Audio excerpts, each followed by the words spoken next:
अगर ये गलती कर दिए तो भाई यहाँ पे आप पैसा भी नहीं निकाल पाओगे। स्वागत है दोस्तों आपका एक और नए वीडियो में। काफ़ी लोगों का भाई कमेंट आ रहा था कि आप इंटरनेशनल ट्रैवल कर रहे हो तो कौन सा एटीएम कार्ड यूज कर रहे हो पैसा वगैरह निकालने के लिए। तो मैं आपको दिखा दूँ, ये है मेरे पास एटीएम कार्ड जो कि बैंक ऑफ बड़ौदा का है।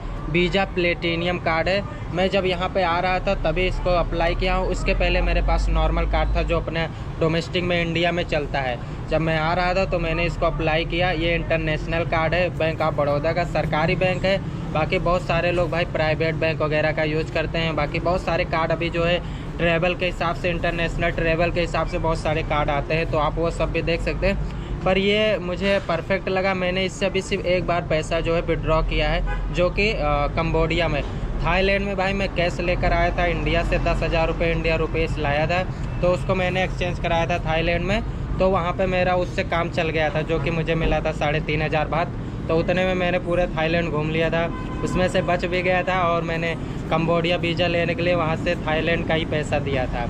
उसके बाद जब कंबोडिया आया तो कंबोडिया में इमिग्रेशन पे, अगर आपको पता होगा, तो उन्होंने मुझसे बोला था कि कैश कुछ दिखाइए, क्योंकि आपके पास कैश तो वैसे बहुत ज़्यादा मांग रहे थे। पर उनको मैंने 10,000 रुपये इंडिया के निकाल के दिखाए थे, जो कि कंबोडिया का 5 लाख रुपए हो जाता है। तो 5 लाख या 1 रुपये इंडिया का, यहाँ का 47 रुपये होता है। तो मैंने 10,500 रुपये इंडिया का निकाला, यहाँ का 5 लाख रुपए निकाला। और इस एटीएम कार्ड से मैंने निकाला था, जो कि मुझे उस पर 500 रुपये चार्ज लगाया गया था। जो इंडिया टू कंबोडिया का जो कन्वर्जन रेट है, उसके बाद कुछ सर्विस चार्ज वगैरह जोड़ते हैं, तो आप मान के चलो एक ट्रांजेक्शन पे आपको इस एटीएम कार्ड से 500 रुपये देने पड़ेंगे। तो आप चाहे उसको सर्विस चार्ज जोड़ लो, चाहे कन्वर्सन रेट जो भी है, उन लोगों का 500 रुपये आपसे लेंगे। और आप चाहे यहाँ कंबोडिया में 1 लाख निकालिए, 5 लाख निकालिए, 10 लाख निकालिए, उससे नहीं मतलब है। वो एक ट्रांजेक्शन पे आपसे जो है 500 रुपये चार्ज लेंगे। मैंने एक्चुअल जो रेट था वो 20,000 कुछ था यहाँ का, और इंडिया का 480 रुपये के आसपास। तो आप मिनिमम मान लीजिए कि आपसे 5,000 रुपये ले लेंगे। तो ये कार्ड है, आप भी चाहो तो इंटरनेशनल के लिए आप कर सकते हो। इसमें वाईफाई वगैरह सब है, पर यहाँ पे बंद है। और एक चीज़ मैं और आपको बताओ जाऊँगा कि आप जैसे यहाँ पे आ गए तो इंडिया में है भाई, अगर आपको कार्ड से पेमेंट करना है, कार्ड नंबर डाले, सीवी नंबर डाले, उसके बाद आराम से जो है सीवीवी नंबर डाले, उसके बाद आराम से आपके मोबाइल पे ओटीपी आया, आपने जो है पेमेंट कर दिया। पर यहाँ पे आपको ऐसा करने के लिए आपको बहुत ज़्यादा मुश्किल आएगी, जैसे मुझे आ रहा है। मुझे जब कंबोडिया का वीज़ा अप्लाई करना था तब मैंने ये कार्ड से पेमेंट करने की कोशिश की, कार्ड नंबर डाला और उसके बाद जो है सीवीवी कोड डाला। उसके बाद भाई आपके मोबाइल पे ओटीपी आएगा, जो आपके बैंक में मोबाइल नंबर रजिस्टर होगा। अब इंडिया में आप इंडिया से बाहर आ गए हैं तो आपका सिम जो है यहाँ पे आके बंद हो जाए। इंटरनेशनल रोमिंग मैंने खोला था, तो मेरा जितने दिन आपके मोबाइल में रिचार्ज था, मान के चलो मेरे 1 महीने का रिचार्ज था, तो मेरा थाईलैंड में तो ओटीपी आ रहा था।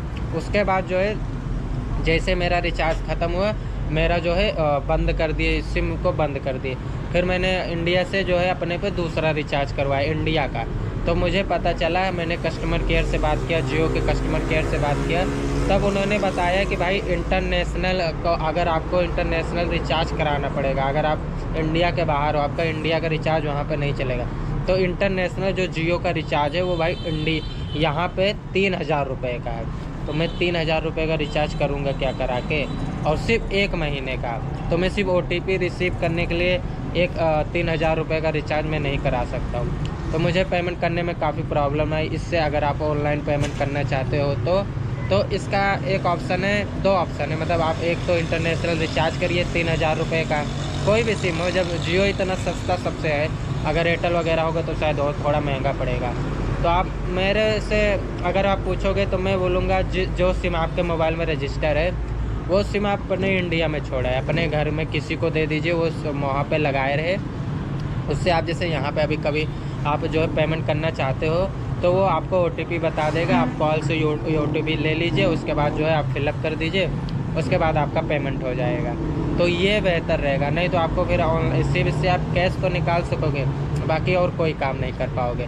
बाकी आपको मतलब जैसे शॉप वगैरह पे जो है कुछ ख़रीद रहे हो तो वहाँ पे भी आपका हो जाएगा पेमेंट, पर आपका ऑनलाइन किसी चीज़ को पेमेंट करना चाहेंगे तो नहीं होगा। यहाँ पे आपका यूपीआई वगैरह, गूगल पे वगैरह सब कुछ बंद हो जाता है। जब तक मेरे सिम पे ओटीपी आ रहा था तब तक चल रहा था, जैसे मेरे सिम पे ओटीपी आना बंद हुआ, मेरा फ़ोन पे डिसेबल हो गया, गूगल पे डिसेबल हो गया, मेरा सब कुछ डिसेबल हो गया। यहाँ तक कि अगर मैं फेसबुक, इंस्टाग्राम या यूट्यूब लॉग आउट कर दूंगा ना, तो मैं लॉगिन भी नहीं कर पाऊँगा, ये जान लो भाई, क्योंकि मोबाइल पे OTP आता है। तो ये चीज़ें ध्यान रखना भाई साहब कि अगर बाहर आ रहे हो तो कोई भी एप्लीकेशन वगैरह जिसमें OTP की ज़रूरत पड़ती है वो आप अनइंस्टॉल या डिलीट मतलब कुछ भी मत करना, नहीं तो आपको फिर लॉगिन करने में जब तक आप इंडिया नहीं जाओगे तब तक लॉगिन नहीं हो पाओगे। अब मैंने इस बार गलती कर दी, अब इस बार मैं घर जाऊंगा तो अपना सिम जो है अपने घर के किसी मोबाइल में डाल के रखाऊँगा और यहाँ पे उसमें रिचार्ज वो लोग कराते रहेंगे। मुझे कुछ भी OTP की ज़रूरत पड़ी, कम से कम भाई मैं अपना OTP तो लेकर यहाँ पे फिलअप कर सकता हूँ ना, और उसके बाद मेरा सिम बंद होने का चांस कम रहेगा। आगे मैं अभी 2-4 महीने क्या 3 महीने के साथ होता है कि अगर आप 3 महीने अपना सिम नहीं चालू करते हैं तो आपका परमानेंटली सिम बंद कर दिया जाएगा। और मेरा सिम ये कहाँ पे लगा हुआ है ये नंबर, तो बहुत ज़्यादा प्रॉब्लम आ सकती है। तो मेरा अगर आपका लंबा प्लान है ट्रैवल करने का इंटरनेशनल, तो मैं यही कहूँगा कि आपका अगर बैंक में जो नंबर ऐड है उसको आप इंडिया में छोड़ के आइए किसी को, कि आपका चलता रहे सिम, OTP वगैरह आता रहे, तो आपको फिर मतलब पेमेंट करने में कोई प्रॉब्लम नहीं होगी। जैसे आप वीज़ा वगैरह अप्लाई करोगे, अब मैंने वीज़ा अपने दोस्त के ATM से किया, उससे ATM नंबर मांगा, फिर उसके बाद ATM नंबर डाला, OTP उसके पाया, वहाँ से OTP उसने बता दिया, मैंने फिलअप कर दिया, मेरा जो है वीज़ा अप्लाई हो गया है। तो अब या फिर ऐसे दोस्त रखो आप कि जो आपको मतलब पेमेंट वगैरह आपका करवा दे, तो यही है। और बाकी मैं अभी जो हूँ कंबोडिया वियतनाम के बॉर्डर पे हूँ, मैंने वीज़ा अप्लाई किया है, मैंने 4 दिन हो गया वीज़ा अप्लाई किया, मेरा वीज़ा नहीं आ रहा है, तो मैं अभी ट्रैवल नहीं कर पा रहा हूँ, इसलिए आपको मैं ट्रैवल की वीडियो नहीं दे पा रहा हूँ। तो मुझसे जो हो सकता है जिस चीज़ की जानकारी वगैरह मैं आपको दे रहा हूँ, तो जो ATM कार्ड के बारे में जानकारी दे दी, बाकी मैं अपने बैग में क्या क्या चीज़ें लेकर ट्रैवल करता हूँ उस चीज़ों के बारे में जानकारी दे दी। बाकी आपका कुछ सवाल वगैरह है तो आप कमेंट कर दीजिए, मैं फिर एक वीडियो फिर बनाऊंगा जिसमें आपके सारे सवालों का जवाब दूंगा। तो जो भी सवाल है आपके अंदर आप कमेंट करिए, मैं उसका स्क्रीनशॉट लेकर फिर बाद में Q&A वीडियो बनाता रहूँगा, क्योंकि जब तक अभी मेरा वीज़ा नहीं आ रहा है तब तक मैं कहीं पर जा नहीं पाऊँगा, यहीं पर रहूँगा। आप देख सकते हो ये पेट्रोल स्टेशन है जिस पर मैं बैठा हुआ हूँ, और ये कैफ़े है पीछे में, तो यहाँ से मैंने वाईफाई वगैरह लिया है और यहीं से अपना टाइम पास कर रहा हूँ। आज पूरे दिन में मैं कहीं भी ट्रैवल, और आपको बता दूँ मैं यहाँ पे कैंप नहीं लगाया हूँ, यहाँ पर मैं सिर्फ वाईफाई वगैरह यूज करने के लिए आया। पीछे AC है, यहाँ पर गर्मी इतना ज़्यादा है तो अंदर में AC वगैरह में बैठा रहता हूँ। अभी वीडियो शूट करना था तो बाहर आए हैं। बाकी यहाँ पे मैं रुका हुआ हूँ, मंदिर है यहाँ से 1 किलोमीटर पीछे एक मंदिर है, वहाँ पे मैं रुका हूँ। और वहाँ पे मैं अगर 1-2 दिन 4 दिन जितने दिन भी रुकूँगा वो बोलने वाले नहीं हैं, क्योंकि वहाँ पे काफ़ी लोग यहाँ पे जो फुटपाथ पे दुकान वगैरह लगाते हैं रात में जाके वहीं पर रुकते हैं। कल मैंने देखा, आपको पिछले वीडियो मैंने ये चीज़ बताई भी थी, तो उन लोगों के साथ वहीं पे मैं अपना टेंट लगा के रात में सोता हूँ। अभी मैंने बैग वगैरह ले आया है, ये देखो ये मेरा बैग है, यहाँ पे रखा हुआ है। टेंट वगैरह मैंने सब कुछ समेट के, क्योंकि मुझे पूरा दिन यहीं पे रहना था, इसलिए मैंने कहा टेंट वगैरह ले आता हूँ। अभी रात में फिर खाना वगैरह खा के यहाँ से फिर जाके रात में वहीं पर सोऊंगा। फिर कल देखता हूँ, आज पूरा दिन भर इंतज़ार किया, मैंने सोचा हो सकता है आज आ जाए वीज़ा का। अब देखता हूँ कल भी इंतज़ार करूँगा, जैसे ही मेरा वीज़ा आ जाएगा वैसे ही मैं यहाँ से एकदम बॉर्डर पे हूँ, यहाँ से 2 किलोमीटर बॉर्डर है, बॉर्डर पे मतलब जाके तुरंत मैं एंट्री कर जाऊँगा वियतनाम के अंदर। तो जब तक नहीं आ रहा है तो क्या करूँ। आज भाई खूब देर तक सोया हूँ, क्योंकि मैंने सोच के रखा था कि जब तक वीज़ा नहीं आएगा मुझे आज ट्रैवल करना नहीं। आज मैं 11 बजे सो के उठा हूँ, तो थोड़ा सा टाइम की वजह से मुझे लग रहा है जुकाम हो गया है और मैंने ठंडा पानी पी लिया और दिन भर AC में बैठे थे, शायद इसलिए भी हो सकता है। इंटरनेशनल कार्ड के बारे में एक जानकारी मैं आपको और देना चाहता हूँ, नहीं तो आप अगर ये गलती कर दिए तो भाई यहाँ पे आप पैसा भी नहीं निकाल पाओगे।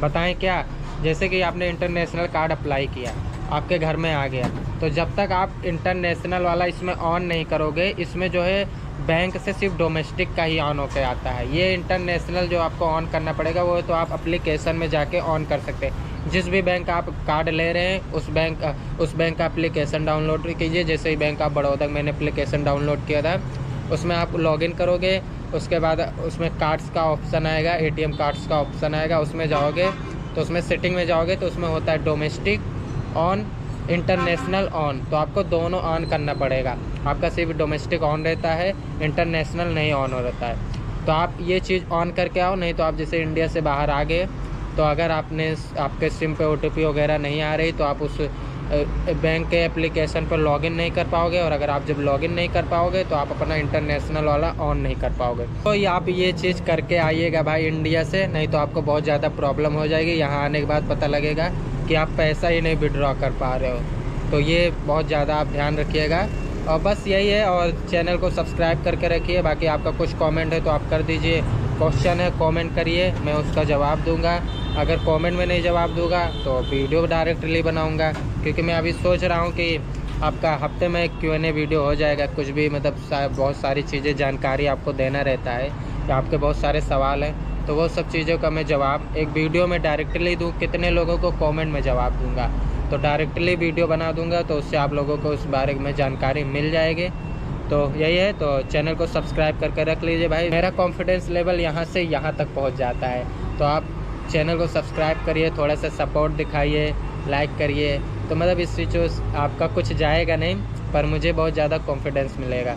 तो ठीक है भाई, अगले वीडियो में मिलते हैं, तब तक के लिए बाय बाय।